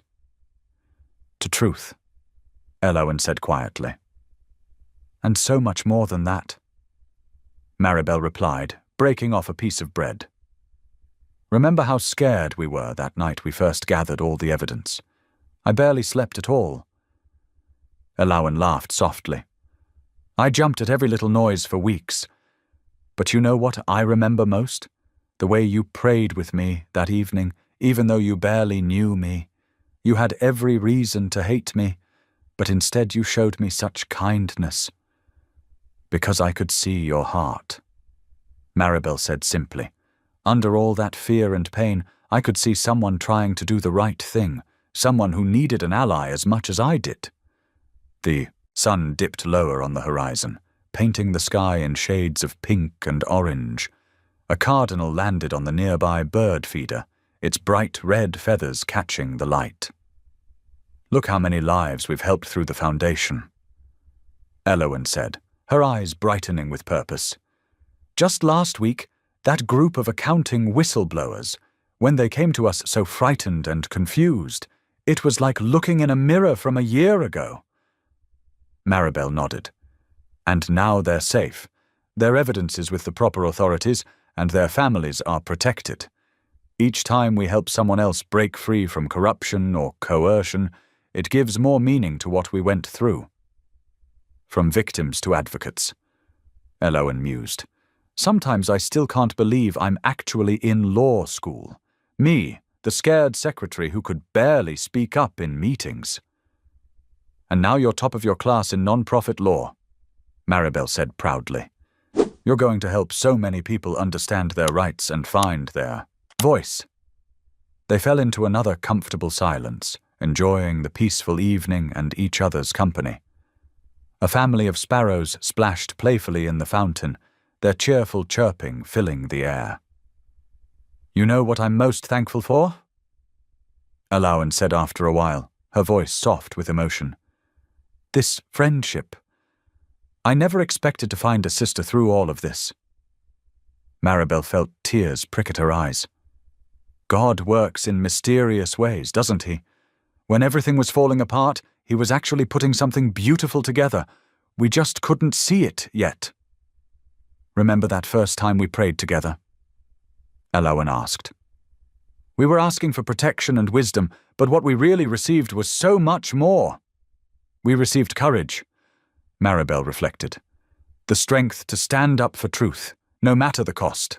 And we found out we were stronger than we ever imagined. The garden grew darker as the sun continued its descent, but neither woman moved to turn on the patio lights. There was something sacred about this moment, sitting in the growing dusk, surrounded by the gentle sounds of nature. Sometimes I drive past the old office building, Elowen admitted. Not because I miss it, but to remind myself how far I've come, how fear doesn't control me anymore. Maribel nodded in understanding. I still have moments when I see a news article about financial fraud, and my stomach drops for a second. But then I remember, we're not powerless anymore. We're actually part of the solution now. And we're not alone, Elowen added. Look at the community we've built through the foundation. All these brave people standing up for what's right, supporting each other. A cool evening breeze swept through the garden, carrying the scent of Maribel's herbs. She pulled her light cardigan closer around her shoulders, feeling deeply content in this simple moment. You know what makes me happiest? Maribel said, looking around her modest but beloved garden. That we both chose this new life. We could have just taken the settlement money and disappeared to some beach somewhere, but instead we chose to stay and help others. To turn our pain into purpose. Elowen agreed, though I wouldn't say no to an occasional beach vacation, she added with a laugh. Maribel joined in her laughter, and the sound carried across the garden, natural and free. How different from the forced social laughter of her old life, always watching her words, always maintaining appearances. I think that's what I'm most grateful for, Maribel said thoughtfully. The freedom to be real, to live with complete integrity, even if it means having less material wealth. But so much more real wealth. Elowen finished. Real friendship, real purpose, real peace. They sat together as the last rays of sunlight faded from the sky, neither feeling the need to fill the silence with words. The first stars began to appear above them, twinkling through the lattice of the pergola. In the distance, a church bell chimed softly. Thank you, Elowen said suddenly, her voice full of emotion. For believing in me when I could barely believe in myself, for showing me what true strength looks like. Maribel reached across the table and took her friend's hand. Thank you for helping me find my courage, for standing with me when everyone else walked away. Together they sat in the gathering darkness, their hearts full of gratitude, not for what they had lost, but for everything they had found. Unwavering truth, quiet courage, precious friendship, and a future built on the solid foundation of integrity. The garden around them was peaceful, a testament to how beauty can grow from the most unexpected circumstances, if only given the chance to bloom. Thanks for watching. If any part of this story lingered with you, consider subscribing. I'll be here again tomorrow, sharing another tale that speaks to the soul.